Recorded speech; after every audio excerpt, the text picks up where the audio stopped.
Hey y'all, Katie here with Team EvoAZ, and welcome to the Arizona Monthly Market Housing Update with Matt and Katie, where you learn all about the greater Phoenix area housing market, including information on interest rates, what's happening with housing prices, and tips and tricks for buyers and sellers. Please like, subscribe, and download our episode so that we can continue to get this real news out to the real people. Hey, everybody, and welcome to the very last episode of 2023. I'm Katie, and we have Matt and Ryan. Happy holidays, everyone. happy again, I did it all holidays. out of sorts. I messed up my team. Sorry, guys. Hey, that's all right. It's all right.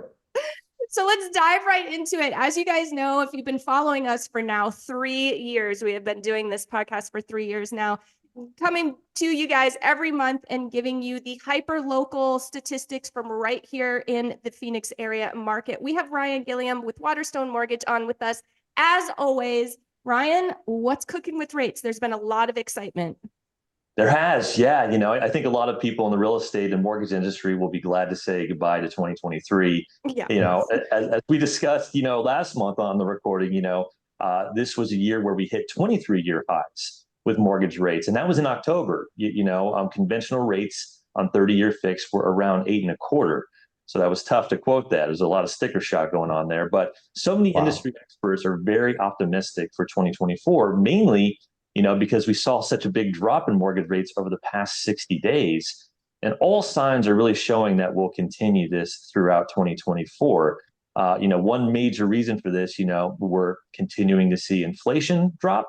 And when that drops, mortgage rates follow. I know we've discussed that a lot on this. So last week, there were two big inflation reports, the CPI and PPI, and both continued to show year over year declines. And these reports were released right before the Federal Reserve met. And when the Fed met, they confirmed, the progress, lots of progress being made with inflation for the first time. And they did signal that there will be cuts to the funds rate in 2024. So this is exciting. This was what we've been waiting to hear, and they finally said it's going to be happening. They started increasing the funds rate in March of 2022, actually. And the past few meetings they paused, and now with inflation getting closer to their 2% target, we feel 2024 is going to be the time they're going to be cutting. They confirm that maybe around March is what about 80% of the experts and some of the Fed members are thinking is when they're officially going to do that. So, what this means really is lower mortgage rates, lower credit card rates, personal loans, car loans, a lot of that stuff, which will, increase spending and buying activity. This is a big reason you saw, there's been a rally in the stock market lately because there's a lot of optimism for next year and a lot of optimism for lower mortgage rates and higher home buying activity for the entire year. Yeah, it's exciting stuff. And we have been seeing an uptick in buyer activity on our end, even though we're like hours from Christmas, right? I mean, it's the hour countdown at this point. How have applications been for you over the last couple of weeks? We saw an uptick, the data came out only for November. They're always kind of about a month behind. But we did see as of December, probably within the past 3 weeks, a lot of our clients that we've had pre-approved throughout the year, like and maybe during the summer months when we started kind of hitting higher rates, they're the ones who are coming back. A lot of them said, we're going to put things on hold until things get better. They're the ones that are kind of showing back up and saying, okay, now we're ready to get into the market. So those are the ones that are really kind of keeping us busy and trying to make some offers here while it's a good market right now. I know we were kind of discussing that where now's a really good time to buy. Absolutely. We're in such a sweet spot right now for buyers. I mean, just personally on our team within our own clientele, we have been negotiating some extreme deals, like over 10% off list price with incentives in terms of like seller concessions and things like that. It's been phenomenal for our buyers. And of course, we know because we've been doing this for a long time that this is typically the time where buyers thrive, right? So like September, end of September through the end of December is really a good time for buyers. And it's definitely showing itself now and in this season.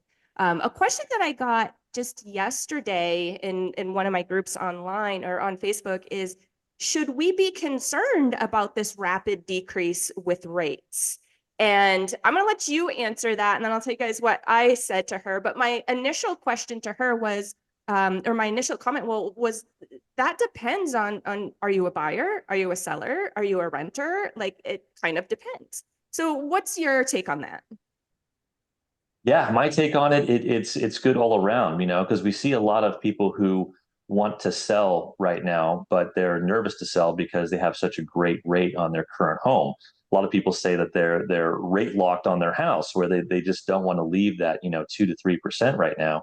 But what we're seeing that's actually helping a lot of sellers to finally decide to get off the fence because I think Katie, you said what 2/3 of mortgage rates are 4% or below. Are under 4%, 2/3 of the Two country's thirds. mortgages. Yeah. Insane.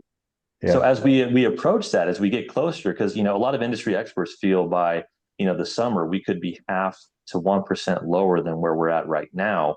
And right now, conventional rates are in the high sixes, and government rates like FHA and VA are at high fives right now. So we could very well get closer to that 4% range where more sellers will be comfortable finally putting their house on the market and buying a new home. And that's going to be great for buyers as we see a lot more opportunities to purchase because we've been at such low inventory for so long. And that's why even though we've seen such high rates this year, buying activity and home prices have still been at high. I think we've actually gotten reports back from Case-Shiller, FHFA, CoreLogic, and all of them are showing anywhere between 6 and 7% of home price appreciation throughout the entire year, which is crazy at 8.25% interest rates, and we're still seeing that. So I do think a lot of home buyers out there are just ready for more inventory, and seeing rates kind of getting closer to that 5 and 4% range, I think will get some more inventory on the market. So I think it's a good thing all around. I totally agree. And the Cromford report, which we've talked about quite a bit, is also predicting that we're going to see more inventory start hitting the market as early as January. And now, and they point blank have said now is the time for buyers to get out there and, and create some wins for themselves. How would you answer that, Matt? I, you know, I see all the reports, I'm feeling it, hearing it. And I think, reflecting on what we've seen over the last 2 years, how the markets responded to rates, how the markets responded to rates that were previously given, as you've said, these people that are at 4% and below, what's their driving forces. And when considering all that, I still really, really think supply is going to be the leading factor in this.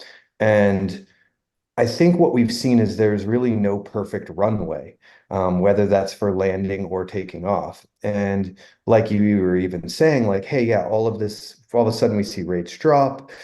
It's going to be a great time for, these sellers that have been considering moving, but are just, they're prevented by doing so because of such a low rate. Why would they want to give that up? And are they in the position to hold that home and then, put down and buy a whole separate home? That's a big question. I don't think many people fall into that category or are ready to do that yet. That being said, is how long is it going to take them to make that decision? And what I see happening where we're at with our inventory is we followed what happened at the end of 2022 when we saw our absolute high. And that was all indicative of rates. And this is, the first year that the Fed came in aggressively. Um, and and we peaked in November. And that's exactly what we've seen with our inventory this year. We've seen it rise, slow down, plateau, and now it's gone the other way. This is the first week we've actually dropped 2% in 7 days Yeah. from our listing inventory. Now, I know a lot of people are going to say, "Well, Matt, it's this is the holidays. There's not that many people listing." Well, there's also not that many people buying. When you start looking at both of those metrics, you're there. It does show that people are still listing. Correct. And if anything, I think what we're seeing now is investors are now saying, all right, we've seen 1 year of uncertainty, even during that high point we saw in 2022 of November. Investors weren't even in the playing round. Remember, they were just kind of arbitrarily picking numbers to bid on a home, 100, 200 grand less. They didn't know what to look at. Now I feel like they're definitely feeling more confident, whether it's a shorter or even longer term plan that they have. I think that they can digest that and they're starting to make moves. Now, I think you have that group of people that's about to jump in and they're going to take away from this inventory faster than inventory is going to be added. Mhm. And then what Ryan just said is you have a lot of these consumers who are, I think, the more prepared consumer, the consumer that was ready to buy, then all of a sudden they didn't see exactly what was going on in the middle of the summer and they decided, hey, you know what, we're going to pump our brakes because we can, because we have a lower mortgage rate, and we want to put, maybe get more comfortable with paying more. And you're now seeing that. So I think you're going to see those people that are now going to be jumping into this in 2024 with these investors. And then comes along everyone else, the bandwagoners, the people that do need to be motivated by those first people to jump into the water, into the pool first and say, everything's okay. And that's where I see we're going to see, like, it really kind of pile on. My concern is where we're at with inventory. Here we are now hovering was like right around the low 14,000s as far as single family, actually everything that's available in Phoenix Metro on the MLS. We've seen those numbers drop, 20 to 50% in a 2-month period when this buildup begins. So my thought is like, wait, are we going to see these interests? Well, where are we going to be at with inventory? Yeah. If that makes all sense, is that? Yeah, Um, yeah, no, absolutely. And, sellers are still definitely holding on to their properties. And I totally agree. Demand has been low and inventory has been low. So it's been an interesting market. I echoed what you both said when I answered that question. Again, guys, the question was rates are coming down quickly. Should we be concerned? And I added a few more pieces to that. And I said, if you're a renter, you might be concerned that you're possibly missing the boat. Might really be a good time to look at jumping into the waters now. yeah, And yeah, don't miss that boat again. Because I remember we told you this a little while back, and a few of you missed that boat. So don't do it again. And then if you're a buyer and you're sitting the fence and still waiting to see what's going on, I think the writing's on the wall at this point that, again, right now, it is just such a great time to hop into it.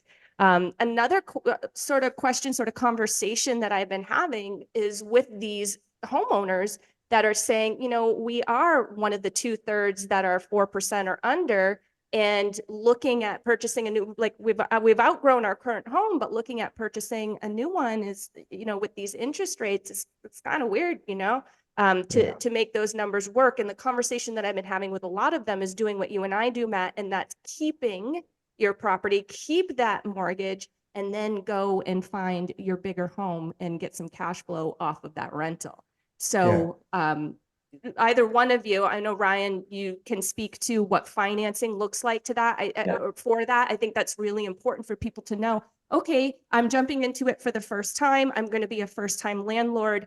How does the income from my property, if I'm going to rent it out, how does that help me, and does it help me?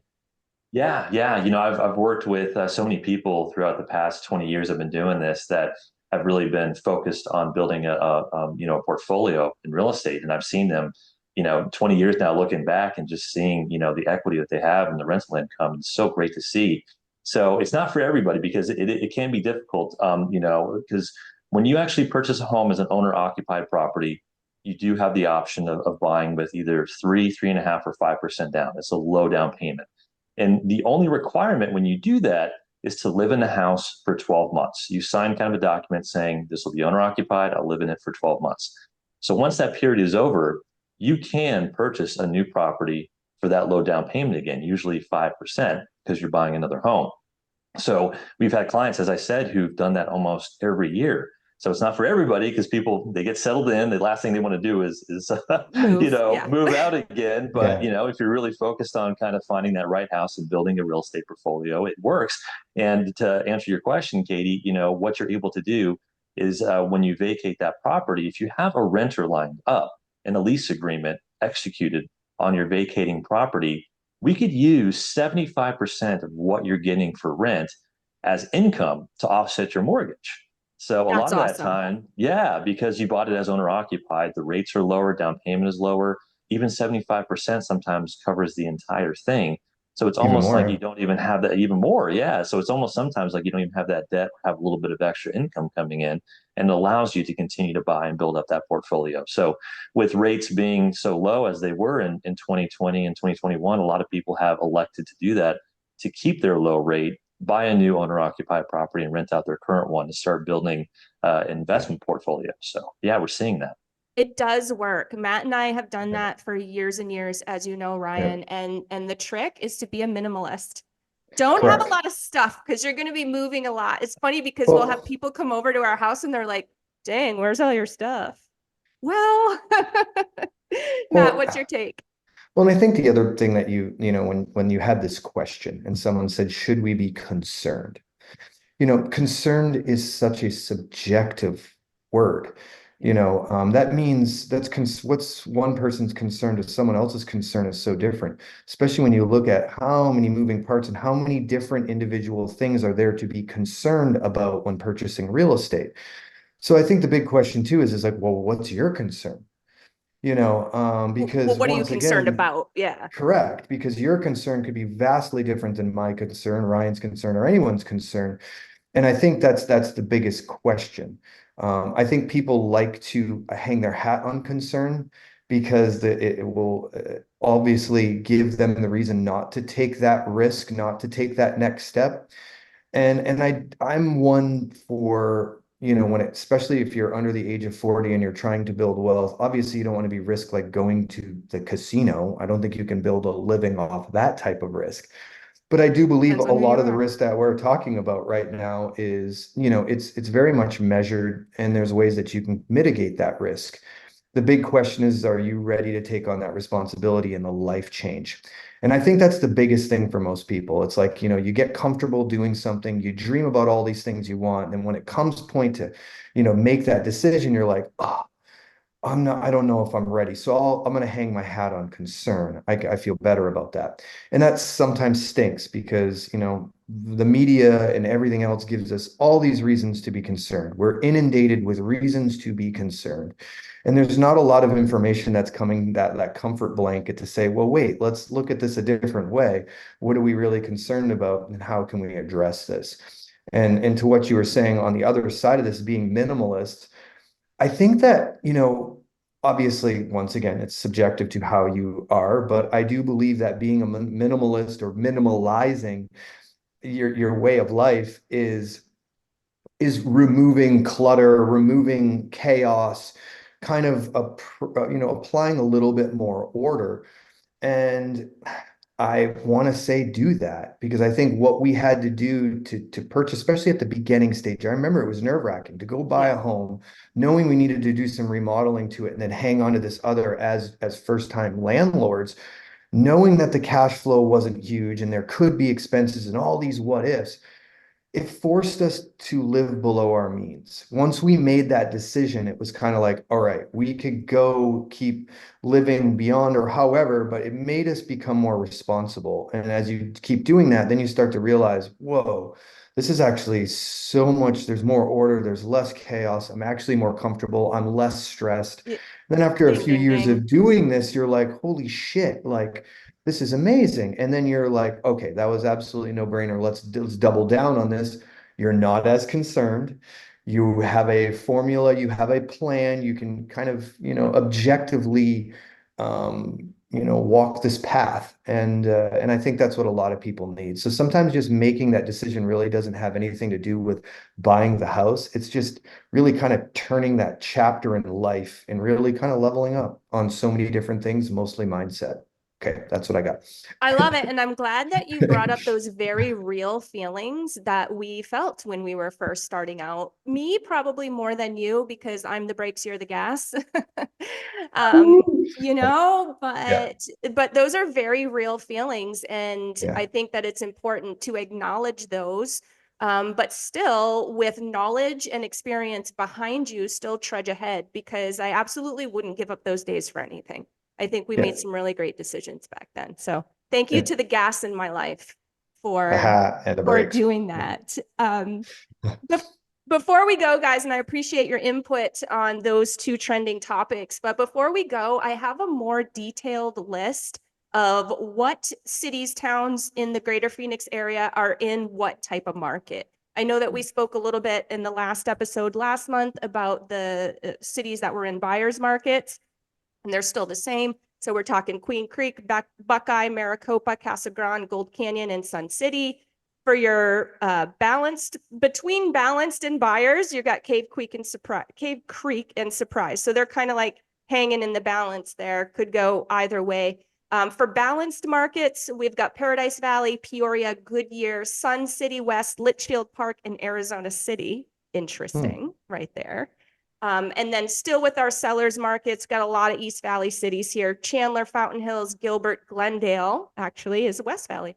Phoenix, Scottsdale, Avondale, Tempe, and Mesa are your sellers markets. So again, that changes. It's not, it's a moving target. It's not a constant. But as of December 9th, that's where we were. Any input on that, guys? I'm definitely Ryan, you seeing go that. first. I'm definitely seeing that. I'm here in Gilbert actually, and it's incredible. I'm seeing multiple offers on this right now. And we're seeing a lot of that. We're seeing over asking price on a number of deals, Chandler, Mesa, Gilbert. So it's still interesting to see that in the time right now in December where buying is a little bit lower during the holidays, but still seeing multiple offers and over asking price. So, just what we're seeing on our side and our individual transactions, I could vouch for the fact that those are definitely sellers markets. Yeah. Isn't it crazy the difference though? Because I just told you guys that I got a little more than 10% negotiated off of one of our buyers' properties in Queen Creek that closes next week. And we're talking about Gilbert and Chandler having multiple offers. So isn't it crazy? And it's important to know this information. Well, and I think when you digest everything that you just said, and you think about, Phoenix, if you look at the map and you look at those cities and you kind of mark which ones sellers, which ones buyers, which ones are just remaining stable, then you really look at what those numbers represent. How deep into a buyer's market is the buyer market? How deep into a seller's market is a seller's market? You're Some going to of them quickly are on the realize cusp. Yeah. they're right on the cusp. And I think what this tells us is this is just very healthy. If we just had one side leaning one way and one side leaning the other, then we'd be like, whoa, we're more apt to teeter one way and go fast, which is kind of scary. In this situation, I think no, I think this is just, we have the fact that a lot of these places, inventory is a driving factor. These buyers markets are going to be more of the new builds. They're going to have areas that have more new builds. That's true. Yeah. So you're going to see that affecting that because they're kind of dealing with a whole different supply and demand in these little micro markets. And then you're going to clearly look at the ones that are the seller demands where there's not as much inventory. They're landlocked. They're not doing any building. A lot of these are established neighborhoods where people have owned these homes and probably refied in 2020, 21 and are like, we're not going to let go of it. And then you have your stable markets, which I find is very interesting. And you have Paradise Valley and all of these luxury, super high value, $20 million homes that are being listed and still selling. And I think right there says everything because that's where a lot of the confidence is in those price points. Those are the people that are moving here and bringing jobs and bringing a lot of stuff and saying, hey, I see the value. So I think when we look at all of those factors, it just really points to the healthiness of our market and how well we should give ourselves a pat on the back, Phoenix, for dealing with this abrupt change from the rates in 2022 and everything we came off of. And then ultimately, don't get complacent, but get excited because I do think we're looking at a very fruitful future. Say that 5 times fast. All right. Um, No, I totally agree, guys. And moral of the story, if you're a buyer, get with Ryan, get your pre-qual, get with us, get in the car, and let's go negotiate your win before inventory levels start coming up and the seller's market really comes. I mean, and what I mean by that is it's better for sellers March through June. So you want to keep your buying activity outside of that window if at all possible, and you will find yourself with a little bit more of a win quite possibly than you would. Absolutely. And one other thing to kind of add on to that, and I know a lot of buyers out there, especially when you are in that position in life financially that you're considering purchasing maybe another home, keeping a rental, but I need to upgrade. I need to grow. You're clearly in a growth position. You're not thinking scarcity. You're thinking about taking these next steps. I know a lot of buyers are like, I don't want to deal with the hassle of doing any type of remodeling. But I want this perfect home that has everything that I want, and I want it to be turnkey. But then they find themselves when the reality, when the rubber hits the road, that they got to make a decision. They're either going to overpay when they're bidding against these other people that want the same thing, or they're going to have to settle on not getting exactly what they want. I would almost say prepare yourself and try to expand your mind to maybe consider doing some of these cosmetic upgrades. And the reason that I say that is because these are where we're seeing the deals happen. These are where you're seeing it as a buyer coming in and being able to give, us the realtors and, justification that, hey, this home is going to need some work. I find that if you can kind of overcome that in your head and come and create a plan to do so, you are not only going to get the home that you want, you're going to get the upgrades you want, you're going to get the deal that you want, and you're going to be able to do it with a lot less competition. Whereas if you go the other route, you're going to be overpaying. You're not overpaying, but you're going to be in competition. You're probably going to be settling. And I think you're going to probably face a little bit more stress and probably come out of pocket a little bit more. So it's just something to think about if you find yourself in that position. I'd really, really consider that. Yeah, Keeping Current Matters, which you all know, I love this publication, actually has a pretty cool blog out right now, just came out recently about buyers, mindset and going into it.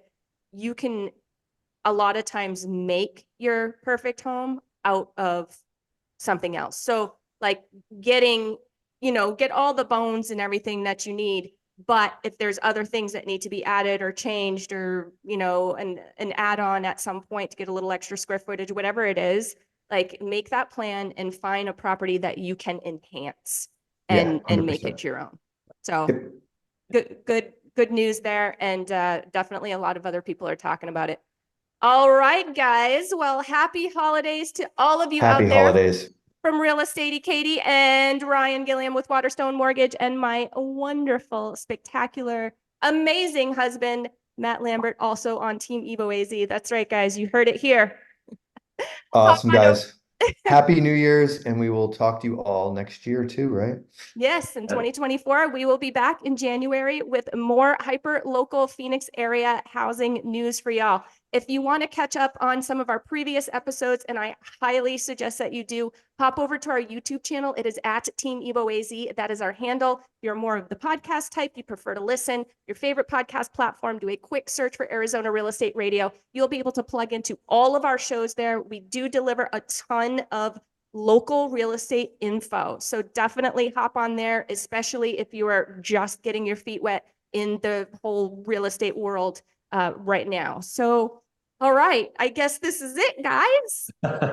Happy holidays and New Year, everybody. Happy Thanks for tuning holidays, in. guys. Bye. See you later. Bye. Thank you. Guys.